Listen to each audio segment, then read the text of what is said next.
సిద్దిపేట జిల్లా అక్కన్నపేట మండలంలో పలు అభివృద్ధి పనులకు మంత్రి పొన్నం ప్రభాకర్ శంకుస్థాపన చేశారు.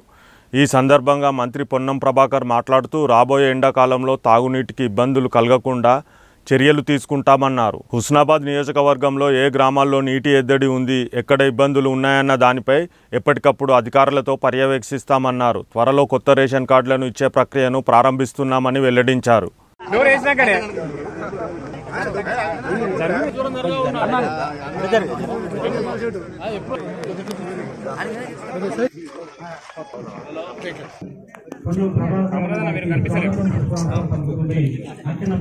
మండలం సేవకులు కార్యకర్తలు స్వాగతం సుస్వాగతం. అక్కినపేట మండలానికి అన్న ప్రభాకరన్నకు స్వాగతం సుస్వాగతం పలుకుతుంది. తెలంగాణ రాష్ట్ర రవాణా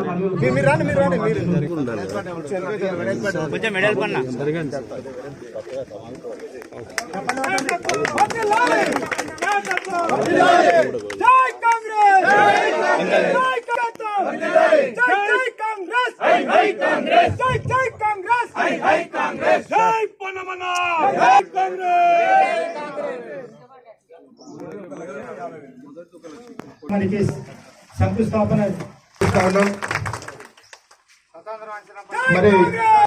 మరి అభివృద్ధి కార్యక్రమాలకి మరి శ్రీకారం చుట్టింది.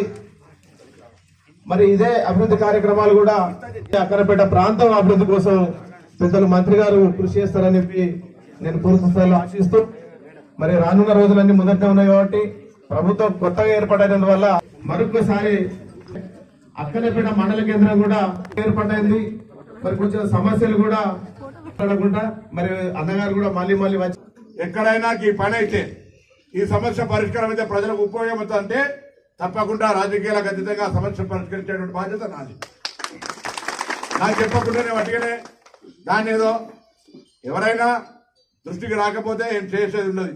దృష్టికి తెండి పట్టించుకునే ప్రయత్నం చేస్తాం. తర్వాత సాగునీరు నా ప్రధాన లక్షణం. నేను ఎమ్మెల్యేగా గెలవడానికి నేను ఆనాడు కూడా పార్లమెంట్ సభ్యుడిగా ఉన్ననాడు కావచ్చు, అంతకుముందు మార్కెట్ చైర్మన్ ఉన్న నేను ఒక రైతు బిడ్డాను. కాబట్టి ఈ రోజు గౌరవెల్లికి సంబంధించి సరే వాళ్ళు ఎన్ని మాట్లాడినా ట్రయల్ రన్ అయి ఉండొచ్చు.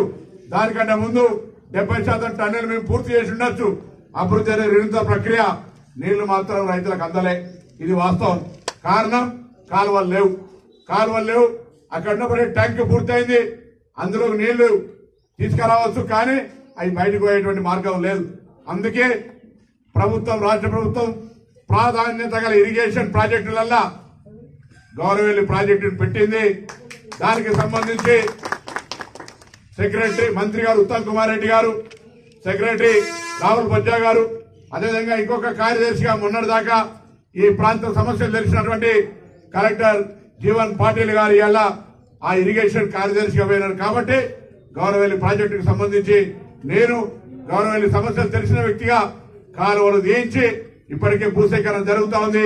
వాటి నిధులు కేటాయింపు చేసి రాబోయే కాలంలో రైతాంగానికి పంట పొలాల దాకా నీళ్లు విశ్లేషించేటువంటి బాధ్యత నాది అనే మాట మళ్ళీ కూడా నేను ఎవరిని నిందిస్తలే.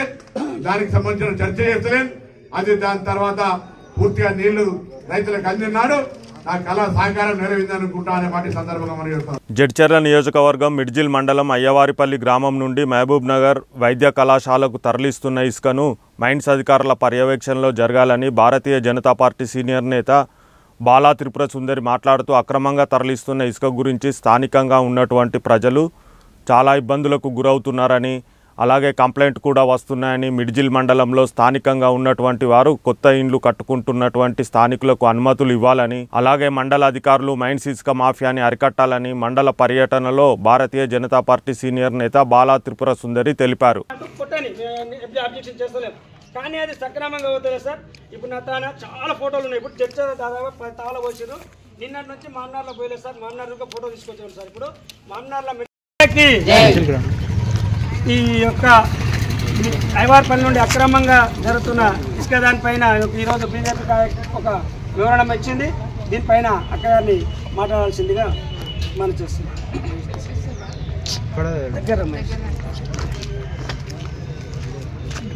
ఈరోజు మిడ్జిల్ మండల్ అయ్యవారిపల్లిలోని అక్రమంగా ఇసుక దండ నడుస్తుందని చెప్పి చాలా కంప్లైంట్లు వచ్చినాయి. స్థానికంగా ఉన్న ప్రజలు కూడా బాగా ఇబ్బందులు పడుతున్నారు. మిడ్జిల్ మండలంలోని స్థానికంగా ఎవరైతే కొత్తగా కన్స్ట్రక్షన్ చేసుకుంటున్నారో, ఇల్లు కట్టుకుంటున్నారో వాళ్ళందరికీ కూడా ఇసుక దొరకని పరిస్థితి. కానీ రాత్రిపూట జరిగే దందా అయితే 2వ నెంబర్ దందా అయితే జరుగుతూనే ఉన్నది. ఇంతకు ముందు ప్రభుత్వానికి 10 సంవత్సరాలు టీఆర్ఎస్ ప్రభుత్వం ఏం చేసింది, ఏం చెందింది అని ఇప్పటివరకు ముట్టుకున్నాము. 10 సంవత్సరాలు అయిపోయింది. గత ఇప్పుడు వచ్చిన కాంగ్రెస్ ప్రభుత్వం, ఇప్పుడు వచ్చిన స్థానికంగా ఉన్న ఎమ్మెల్యే గారు అనిరుద్ధ్ రెడ్డి గారు ఏం చేస్తున్నారు అన్నది ప్రశ్నిస్తున్నాను ఈరోజు నేను. ఇదే అయ్యవారిపల్లిలో బొడ్రాయి సాక్షిగా నేను మీ ఇసుక మీకే చెందాలి, మీ మండలికి చెందాలి అని చెప్పి పెద్ద పెద్ద మాటలు ప్రలోభాలు పలికి సంవత్సరం క్రితం అక్కడి నుంచి ఎక్కడైతే సైట్ తీస్తున్నారో, ఇసుక తీస్తున్నారో అక్కడి నుంచి ఎంఆర్ఓలకు ఫోన్ చేసి, కలెక్టర్లకు ఫోన్ చేసి, అందరికీ ఫోన్లు చేసి హంగామాలు చేసిన వీడియోలు అందరూ చూసిందే. ప్రతి ఒక్కరికి తెలుసు నియోజకవర్గంలో. అది అప్పుడున్న ఫైర్ ఇప్పుడు గెలిచినాక ఎందుకు తగ్గిందో అర్థమవుతలేదు. అది జర చూసుకొని స్థానికంగా ఉన్న వాళ్ళకి ఇసుక అందించడంలో కొద్దిగా సాయం చేస్తే ప్రజలందరూ కూడా సుఖ సంతోషాలతో ఉంటారు. ఇల్లు కట్టుకున్న వాళ్ళు మెయిన్గా చాలా ఇబ్బంది పడుతున్నారు. చాలా ప్రాజెక్టులు కూడా ఆగిపోయినాయి. మేమేం చేస్తలే, మేము ఇసుక దందాలు బంద్ చేయించినాము, ఎవరైనా ఏమన్నా ఉంటే మా దృష్టికి తీసుకురండి అని నేను మొన్న ఏదో వీడియో చూసిన ఒకటి అనిరుద్ధ్ రెడ్డి గారిది. ఇదే అయ్యవారిపల్లిలో ఇసుక దందా యథేచ్ఛగా నడుస్తుందని అన్ని ఆధారాలు ఉన్నాయి. అన్ని ఆధారాలు మా బీజేపీ కార్యకర్తల దగ్గర, మండలాధ్యక్షుల దగ్గర, మిడ్జిల్ మండలికి సంబంధించిన ప్రతి కార్యకర్త దగ్గర ఉన్నాయి. కావాలంటే ఆయన ఫోన్ నెంబర్ ఇప్పియమనండి, పంపిస్తాము. కానీ ఇది మాత్రం ఇంకొకసారి రిపీట్ అయితే మాత్రం మూకుమ్మడిగా బీజేపీ మొత్తం జడ్చర్ల నియోజకవర్గం, మిడ్జిల్ మండలి ఒక్కటే కాదు, జడ్చర్ల నియోజకవర్గం మొత్తం కూడా ఇదే పరిస్థితి. అందరూ బీజేపీ కార్యకర్తలు, అందరూ స్థానికంగా ఉన్న అయ్యవారిపల్లి ప్రజలు అందరూ కూడా పెద్ద ఎత్తున ధర్నాకు కూర్చుంటాము. ఆ తర్వాతైనా అంతవరకు రాకుండా చూసుకోమని నేను మనవి చేసుకుంటున్నాను. ఈ నెల 16న నాగర్ కర్నూల్లో జరిగే ప్రధాని మోడీ సభను విజయవంతం చేయాలని బీజేపీ జిల్లా ప్రధాన కార్యదర్శి మాధవ్ రెడ్డి అన్నారు. ఈ మేరకు గురువారం పెద్దమందడి మండలం బీజేపీ అధ్యక్షుడు తిరుపతి ఆధ్వర్యంలో సన్నాహక సమావేశాన్ని ఏర్పాటు చేశారు. భారత ప్రధాని నరేంద్ర మోడీ గారు మన యొక్క నాగర్ కర్నూలు గడ్డపైన 16వ తేదీన 10:30 ఈ యొక్క బహిరంగ సభ ఇచ్చేస్తున్నారు. ముచ్చటగా 3వసారి ప్రధానమంత్రి కావాలని, భారతదేశంలో 370 సీట్లు పార్లమెంటు సీట్లు గెలవాలని, అంటే ఎన్డీఏకు సంబంధించి 400 పైగా సీట్లు పొందాలనే ఉద్దేశంతోన నాగర్ కర్నూలు గడ్డపైన ఈ యొక్క మహబూబ్ నగర్, నాగర్ కర్నూలు, నల్గొండ క్లస్టర్ యొక్క పార్లమెంటు గడ్డపైన యొక్క సమావేశం నిర్వహిస్తున్నారు. వారికి బహుమతిగా వారు 3వసారి ప్రధానమంత్రిగా అయ్యేటందుకు వారికి బహుమతిగా ఈ యొక్క మహబూబ్ నగర్, నాగర్ కర్నూలు, నల్గొండ పార్లమెంట్లు 3 కూడా మేము ఈ యొక్క భారతీయ జనతా పార్టీ కార్యకర్తలను కష్టపడి ఈ యొక్క 3 పార్లమెంటు సీట్లను గెలుచుకొని ప్రధానమంత్రికి బహుమతిగా ఇవ్వాలని అనుకుంటున్నాం. దీనిలో భాగంగానే ఈరోజు యొక్క బహిరంగ సభలో అధిక సంఖ్యలో పాల్గొనాలని చెప్పి యొక్క పెద్దమందడి మండలంలో మండల హెడ్ క్వార్టర్లో యొక్క బూత్ అధ్యక్షుల యొక్క సమావేశం నిర్వహించలేదు. ఇక్కడ నుంచి వేలాదిగా కార్యకర్తలు రావడానికి ఇప్పుడే మాకు సంఖ్య కూడా ఇచ్చారు. కాబట్టి ఈ యొక్క బహిరంగ సభలో అందరూ కూడా అధిక సంఖ్యలో పాల్గొని ఈ యొక్క బహిరంగ సభను విజయవంతం చేయాలని కోరుకుంటున్నాను. ప్రజాస్వామ్యంపై ప్రజల్లో విశ్వాసం కల్పించేలా రానున్న పార్లమెంటు ఎన్నికల్లో అధికారులు నిష్పక్షపాతంగా బాధ్యతతో విధులు నిర్వర్తించాలని వనపర్తి జిల్లా ఎన్నికల అధికారి తేజస్ నందలాల్ పవార్ ఆదేశించారు. గురువారం జిల్లా కలెక్టర్ కార్యాలయంలోని ప్రజావాణి హాల్లో పార్లమెంటు ఎన్నికల నిర్వహణపై సన్నద్ధతపై జిల్లా ఎస్పీ రక్షిత కృష్ణమూర్తితో కలిసి నోడల్ అధికారులు, సెక్రటేరియల్ అధికారులు, ఎస్ఎస్టీ, ఎఫ్ఎస్టీ అధికారులు తదితర ఎన్నికల సిబ్బందికి ఎన్నికల నిర్వహణ బాధ్యతపై అవగాహన శిక్షణ కార్యక్రమాన్ని నిర్వహించారు. No spot focus, no flashlights, no searchlights, focus allowed on vehicle. అంటే సైరన్లు లేదంటే పెద్ద ఇది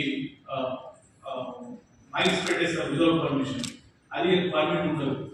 ఏదైతే మైక్ పర్మిషన్ కానీ పబ్లిక్ అడ్రస్ సిస్టమ్ పర్మిషన్ కానీ ఉంటుందో అది కూడా ఇక్కడ నుంచి ప్రొవైడ్ చేయడం జరుగుతుంది. This is very crucial from expenditure point of view. So ఏదైతే టీమ్స్ మనకి ఎన్ఫోర్స్మెంట్ లో ఉంటాయో వారు ప్రత్యేకంగా ఏమున్నది ఇది మనం ఒక క్యూ షీట్ తయారు చేసి దాని ప్రకారం ఎక్స్పెండిచర్ ప్రతి ఐటమ్ మనం ఏమంటారు రేట్ కార్డ్ మనం ఫిక్స్ చేసిన తర్వాత దాని ప్రకారం అది 60,000 ఉంటారు కాబట్టి దాని మీద మనం గమనించాలి. Election, don't wait for that. Already we are daily discussing about election work. So maybe area though, in case there is liquor, IMFL legal or Gudumba, Ara, any other that is so against public health also. So you will have to immediately act on it, and as per procedure you will have to make the seizures. If you right now, since you are making the seizures, you will have to register cases and then we'll reflect in our reports. Once announcement ayana tarvata, you can inform your flying squads also, and volunteer petitions తీసుకుంటే that will be the correct procedure to register cases. But the government, the state government, has been against belt shops. So do not allow any belt shops to operate in your jurisdictions. Don't wait for the announcements to happen. ఉత్తర తెలంగాణకే తలమానికంగా ఉన్న వరంగల్ కాకతీయ వైద్య కళాశాలలో మౌలిక వసతులు సరిగా లేవంటూ వైద్య కళాశాల విద్యార్థులు ఆందోళన దిగారు. కాలేజ్ మెయిన్ గేట్ నుండి వెళ్లే రహదారి సరిగా లేక విద్యార్థులు ప్రమాదాలకు గురవుతున్నారని, క్యాంపస్లో హాస్టల్లో శిథిలావస్థలో ఉందంటూ విద్యార్థులు భయాందోళనకు గురవుతున్నారు. తక్షణమే ప్రభుత్వం స్పందించి తమ న్యాయమైన డిమాండ్లను వారంలోగా పరిష్కరించాలని, లేకుంటే ఆందోళన ఉధృతం చేస్తామని హెచ్చరించారు.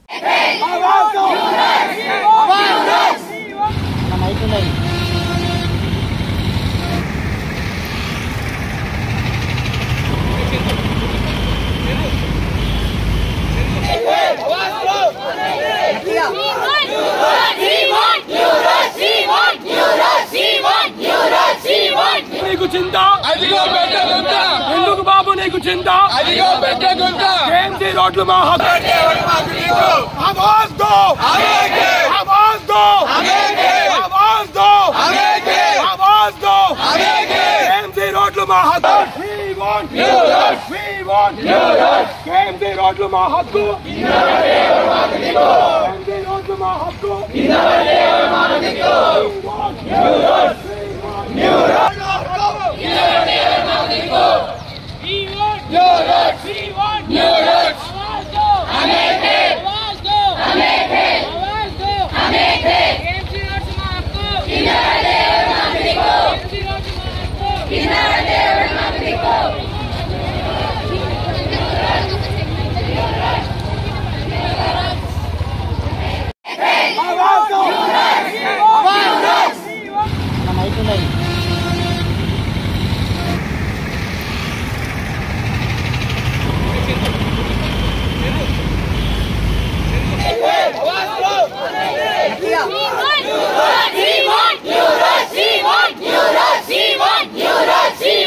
నీకు చింత అదిగో పెట్టగుంట, ఎందుకు బాబు నీకు చింత అదిగో పెట్టగుంట, కేంద్రీ రోడ్లు మా హక్కు, ఆవాజ్ దో హమేకే, ఆవాజ్ దో హమేకే, ఆవాజ్ దో హమేకే, ఆవాజ్ దో హమేకే, కేంద్రీ రోడ్లు మా హక్కు, we want new roads, we want new roads, కేంద్రీ రోడ్లు మా హక్కు, ఇన్నవడే మాకికో, కేంద్రీ రోడ్లు మా హక్కు, ఇన్నవడే మాకికో, we want new roads, new roads.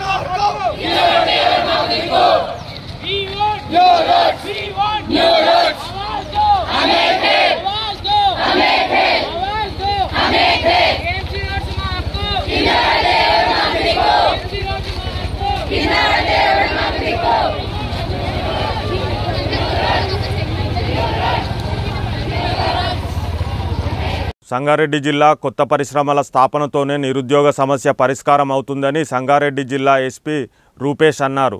Patancheru మండలం రుద్రారం పరిధిలోని గీతం ఇంజనీరింగ్ కళాశాలలో society for Sangareddy security councillor సమావేశం నిర్వహించారు. ఆయన మాట్లాడుతూ కంపెనీల వల్ల ఎడ్యుకేషన్ అర్హతను బట్టి ఉద్యోగ అవకాశాలు కల్పించడమే కౌన్సిలర్ ముఖ్య ఉద్దేశమని చెప్పారు. ఈ సమావేశంలో వివిధ కంపెనీల ప్రతినిధులు మరియు పోలీసు అధికారులు పాల్గొన్నారు.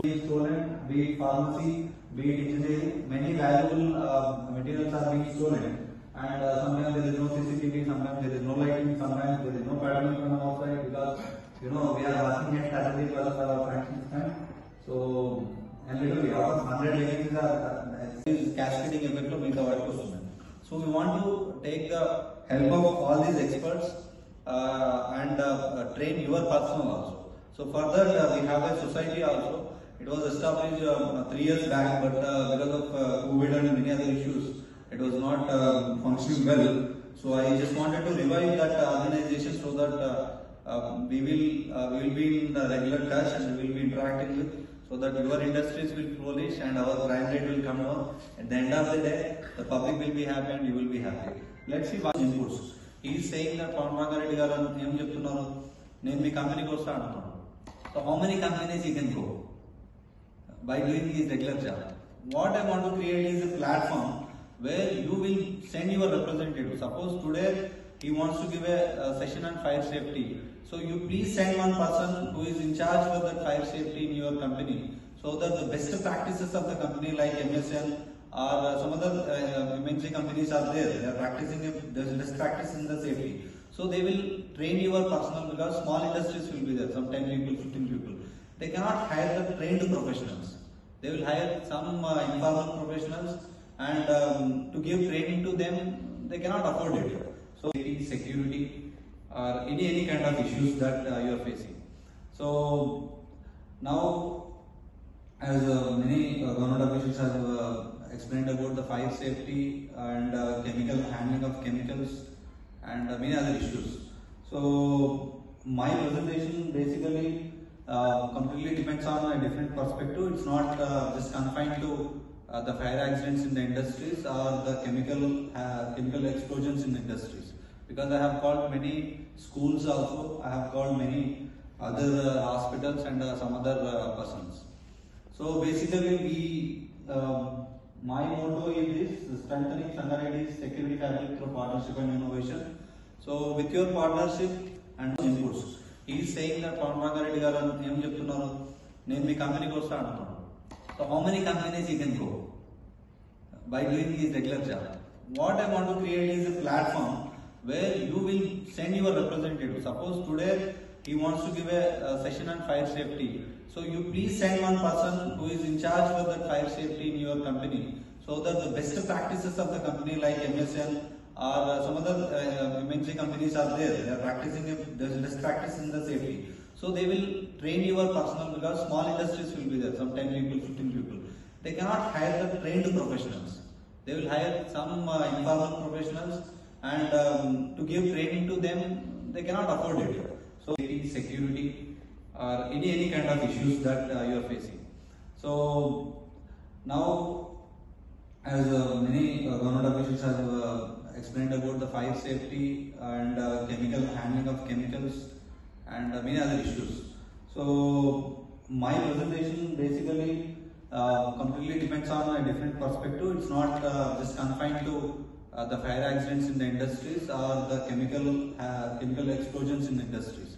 Because I have called many schools also, I have called many other hospitals and some other persons. So basically my motto is this: strengthening Sangareddy's security fabric through partnership and innovation. So with your partnership and Telangana ముఖ్యమంత్రి రేవంత్ రెడ్డి గురువారం BJP senior నేత జితేందర్ రెడ్డి నివాసానికి వెళ్లి ఆయనను పార్టీలోకి ఆహ్వానించారు. రానున్న parliament ఎన్నికల్లో బీజేపీ నుంచి మహబూబ్ నగర్ లోక్సభ స్థానం ఆశించి జితేందర్ రెడ్డి భంగపడ్డారు. ఈ టికెట్ను మాజీ మంత్రి డీకే అరుణకు కేటాయించారు. దీంతో జితేందర్ రెడ్డి తీవ్ర అసంతృప్తితో ఉన్నారు. ఈ క్రమంలో మంత్రి పొంగులేటి శ్రీనివాసరెడ్డి ఎమ్మెల్సీ పట్నం మహేందర్ రెడ్డితో కలిసి సీఎం రేవంత్ రెడ్డి స్వయంగా ఆయన నివాసానికి వెళ్లి కాంగ్రెస్ పార్టీలోకి ఆహ్వానించారు. రేవంత్ రెడ్డి గారు ఇంటికి కొత్తగా ఏం కాదు. ఆయన ఇష్టం ఉన్నప్పుడు ఎప్పుడైనా కానీ వాకింగ్ చేస్తుంటాడు, వస్తుంటాడు. ఈసారి వచ్చిన దానికి ఏంటంటే జితన్నకు ఆయన ప్రియమైన అన్నకు సీటు రాలేదని చెప్పి కండోలెన్స్ చెప్పడానికి మాత్రం ఆయన వచ్చిండు. ఇంతే, ఇంకేం తప్ప వేరే ముచ్చట ఏం లేదు. ఆ మాట ఆయన మాట్లాడలేదు, ఈ మాట నేను మాట్లాడలేదు. ఖాళీ ఏంటంటే ఆయన బాధపడ్డది ఏంటంటే అన్న మహబూబ్ నగర్ జిల్లా ఆయనకు కూడా తెలుసు, ఆయన కూడా మహబూబ్ నగర్ జిల్లా వాడు కాబట్టి అన్న నీవు పాలమూరు జిల్లాను ఎప్పుడు కూడా ఎదుగుతుందో అందరి మధ్యలో ఉండి జీవించినావు, అటువంటి దగ్గర నీకు సీటు రాలేదు అని ఆయన బాధను వెలగక్కటానికి పర్సనల్గా పొద్దున పేపర్ చూసిండంట. ఆంధ్రజ్యోతిలో పైన అరుణకు సై జితేందర్ రెడ్డికి నై అని చెప్పి వచ్చిందంట. అది చూసినా చాలా బాధగా ఉంది. అందుకని నీకు కలిసిపోనికి వచ్చినా అని చెప్పి. అక్కడ సీట్ రాలేదు కాబట్టి ఇక్కడ ఏమైనా సీట్ ఇచ్చే ఛాన్సెస్ ఉన్నాయా ఏంటి అసలు ఏమన్నా డిస్కషన్? ఎందుకు అటువంటి ఏం లేదమ్మా, ఎందుకంటే వాళ్ళ సీట్లు ఆల్రెడీ ఆఫర్డ్ దేర్ సీట్స్ కదా, ఆల్రెడీ డిక్లేర్ అయిపోయినాయి కదా. 2009లో మీరు చేవెళ్ల నుంచి పోటీ చేశారు, మళ్ళీ చేవెళ్ల నుంచి పోటీ చేసే అవకాశం ఉందా? చేవెళ్ల ఆల్రెడీ వాళ్ళకి ఏదైతే ఉన్నారో మహేందర్ రెడ్డిని చూశారు మీరు ఎంబడి, మహేందర్ రెడ్డి వాళ్ళకి ఆ సీట్ అలాట్ కావడం జరిగింది.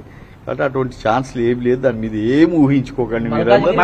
ఆయన మల్కాజ్గిరి నేను చెప్తున్నా కదా మీకు, ఆయన వచ్చిన దాంట్లో అటువంటి ఏ ఒక్క మాటలు లేవు, ఏ ఒక్క సీట్ గురించి కూడా చర్చించలేదు. ఖాళీ ఒక్కటే ఏంటంటే ఆయన కండోలెన్స్ చెప్పడానికి వచ్చిండు. మీ పార్టీ టికెట్ ఇవ్వలేదు సార్, మీ డెసిషన్ ఏంటి అసలు? మీ కార్యకర్తలు నేను ఉన్నా కదా, పార్టీతో ఉన్నాను, పార్టీ ఎంబడే ఉన్నాను. మీరు ఎందుకు నన్ను తొందర పెడుతున్నారు? హ్యాపీగా ఉన్నాను, ఇది చేసుకుంటున్నా, పార్టీ ఎంబడే ఉన్నాను నేను. అంటే భవిష్యత్తు కార్యాచరణ ప్రణాళిక, భవిష్యత్తు మా అధిష్టానం నిర్ణయిస్తుంది నా మీద.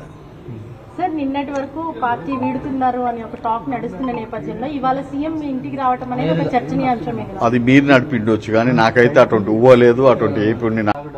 రేవంత్ రెడ్డి గారు ఇంటికి కొత్తగా ఏం కాదు, ఆయన ఇష్టం ఉన్నప్పుడు ఎప్పుడైనా కానీ వాకింగ్ చేస్తుంటాడు, వస్తుంటాడు. ఈసారి వచ్చిన దానికి ఏంటంటే జితన్నకు ఆయన ప్రియమైన అన్నకు సీటు రాలేదని చెప్పి కండోలెన్స్ చెప్పడానికి మాత్రం ఆయన వచ్చిండు, ఇంతే. ఇదేం తప్ప వేరే ముచ్చట ఏం లేదు. కాంగ్రెస్ పార్టీలో ఆ మాట ఆయన మాట్లాడలేదు, ఈ మాట నేను మాట్లాడలేదు. ఖాళీ ఏంటంటే ఆయన బాధపడ్డది ఏంటంటే అన్న మహబూబ్ నగర్ జిల్లా ఆయనకు కూడా తెలుసు, ఆయన కూడా మహబూబ్ నగర్ జిల్లా వాడు. కాబట్టి అన్న నీవు పాలమూరు జిల్లాను ఎప్పుడు కూడా ఎదుగుతుందో అందరి మధ్యలో ఉండి జీవించినావు, అటువంటి దగ్గర నీకు సీట్ రాలేదు అని ఆయన బాధను వెలగక్కటానికి పర్సనల్గా పొద్దున పేపర్ చూసిండంట, ఆంధ్రజ్యోతిలో పైన అరుణాకు సై, జితేందర్ రెడ్డికి నై అని చెప్పి వచ్చిందంట. అది చూసినా చాలా బాధగా ఉంది, అందుకని నీకు కలిసిపోనికి వచ్చినా అని చెప్పి. అక్కడ సీట్ రాలేదు కాబట్టి ఇక్కడ ఏమైనా సీట్ ఇచ్చే ఛాన్సెస్ ఉన్నాయా ఏంటి అసలు ఏమన్నా డిస్కషన్? ఎందుకు అటువంటి ఏం లేదమ్మా, ఎందుకంటే వాళ్ళ సీట్లు ఆల్రెడీ ఆఫర్డ్ దేర్ సీట్స్ కదా, ఆల్రెడీ డిక్లేర్ అయిపోయినాయి కదా. 2009లో మీరు చేవెళ్ల నుంచి పోటీ చేశారు, మళ్ళీ చేవెళ్ల నుంచి పోటీ చేసే అవకాశం ఉందా? చేవెళ్ల ఆల్రెడీ వాళ్ళకి ఏదైతే ఉన్నారో మహేందర్ రెడ్డిని చూశారు మీరు ఎంబడి, మహేందర్ రెడ్డి వాళ్ళకి ఆ సీట్ అలాట్ కావడం జరిగింది. కాబట్టి అటువంటి ఛాన్స్లు ఏం లేదు, దాని మీద ఏం ఊహించుకోకండి మీరు. ఆయన మల్కాజ్గిరి నేను చెప్తున్నా కదా మీకు, ఆయన వచ్చిన దాంట్లో అటువంటి ఏ ఒక్క మాటలు లేవు, ఏ ఒక్క సీట్ గురించి కూడా చర్చించలేదు. ఖాళీ ఒక్కటే ఏంటంటే ఆయన కండోలెన్స్ చెప్పడానికి వచ్చిండు. మీ పార్టీ టికెట్ ఇవ్వలేదు సార్, మీ డెసిషన్ ఏంటి అసలు? మీ కార్యకర్తలు నేను ఉన్నా కదా, పార్టీతో ఉన్నాను, పార్టీ ఎంబడే ఉన్నాను. మీరు ఎందుకు నన్ను తొందర పెడుతున్నారు? హ్యాపీగా ఉన్నాను, ఇది చేసుకుంటున్నా, పార్టీ ఎంబడే ఉన్నాను నేను. అంటే భవిష్యత్తు కార్యాచరణ ప్రణాళిక, భవిష్యత్తు మా అధిష్టానం నిర్ణయిస్తుంది నా మీద. సార్ నిన్నటి వరకు పార్టీ వీడుతున్నారు అని ఒక టాక్ నడుస్తున్న నేపథ్యంలో ఇవాళ సీఎం ఇంటికి రావటం అనేది ఒక చర్చనీయాంశమే కదా. అది మీరు నడిపిండొచ్చు, కానీ నాకైతే అటువంటి ఊహలేదు, అటువంటి ఏపీ. పశ్చిమ బెంగాల్ ముఖ్యమంత్రి తృణమూల్ కాంగ్రెస్ అధినేత్రి మమతా బెనర్జీ తలకి తీవ్ర గాయమైంది. ఆమె నుదుటి గాయానికి సంబంధించిన ఫోటోలను టీఎంసీ తన అధికారిక ఎక్స్ ట్విట్టర్ ఖాతాలో పోస్ట్ చేసింది. దీదీ కోలుకోవాలంటూ ప్రార్థించాలని విజ్ఞప్తి చేసింది. అయితే కాళీఘాట్లోని తన నివాసంలో మమతా గాయపడినట్లు సమాచారం. తన గదిలో నుంచి బయటకు వస్తున్న క్రమంలో ప్రమాదవశాత్తు మమతా బెనర్జీ కింద పడి గాయపడ్డట్లు తెలిసింది. అయితే వెంటనే మమతను చికిత్స కోసం కోల్కతాలోని SSKM ఆసుపత్రిలో చేర్పించారు. గురువారం రాత్రి 9:30 గంటల సమయంలో ఆసుపత్రిలో వుడ్బర్న్ బ్లాక్ నుంచి ట్రామా కేర్ సెంటర్కు తరలించారు. ప్రస్తుతం దీదీ ఆరోగ్య పరిస్థితి నిలకడగా ఉన్నట్లు సమాచారం. మగాడివైతే గాజువాకలో గెలిచిరా, ఇక్కడ ఇంకొకటి సీటు లాక్కోవడం కాదు అంటూ జనసేనాని పవన్ కళ్యాణ్పై టీడీపీ నేతలు ఫైర్ అవుతున్నారు. దీంతో పిఠాపురం టీడీపీ జనసేన మధ్య వివాదం నెలకొంది. అసెంబ్లీ ఎన్నికల్లో తాను పిఠాపురం నుండి పోటీ చేయబోతున్నాను అని జనసేన అధినేత పవన్ కళ్యాణ్ ప్రకటించారు.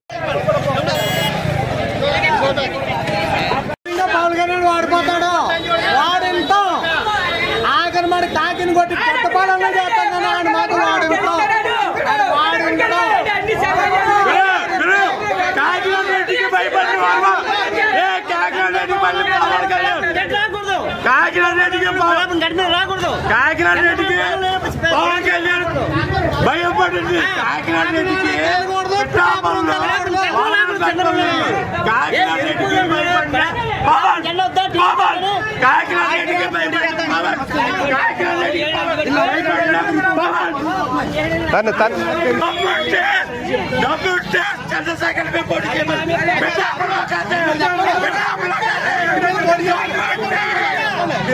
కళ్యాణ్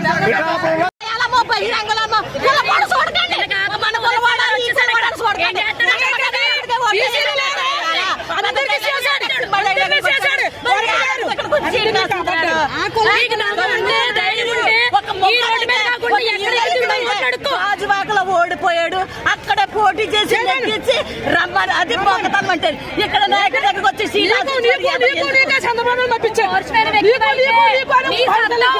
నువ్వు గెలిచి చూపించు.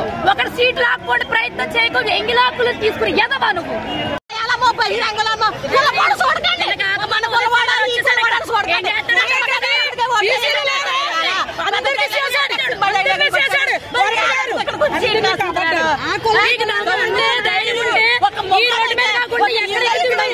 గాజువాకలో ఓడిపోయాడు, అక్కడే పోటీ చేసి నెగ్గించి రమ్మని అది పోకతామంటే ఇక్కడ నాయకుడి దగ్గరకు వచ్చి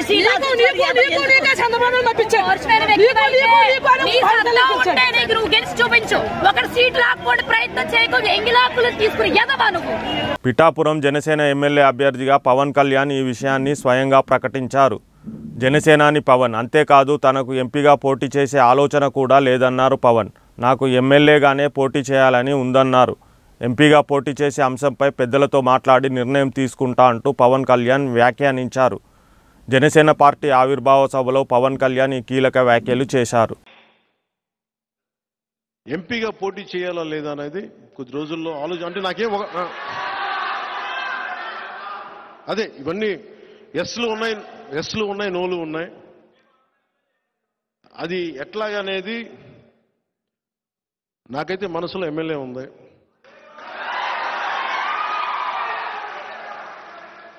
అందుకని నేను దాని మీద ఏం వ్యాఖ్యానించట్లేదు. పెద్దలతో మాట్లాడి నా నిర్ణయం చెప్తాను వాళ్ళకి.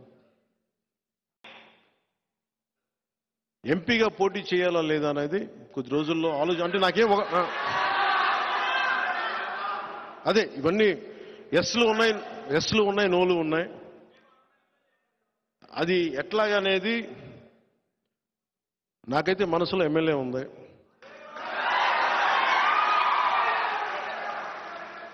అందుకని నేను దాని మీద ఏం వ్యాఖ్యానించట్లేదు. పెద్దలతో మాట్లాడి నా నిర్ణయం చెప్తాను వాళ్ళకి.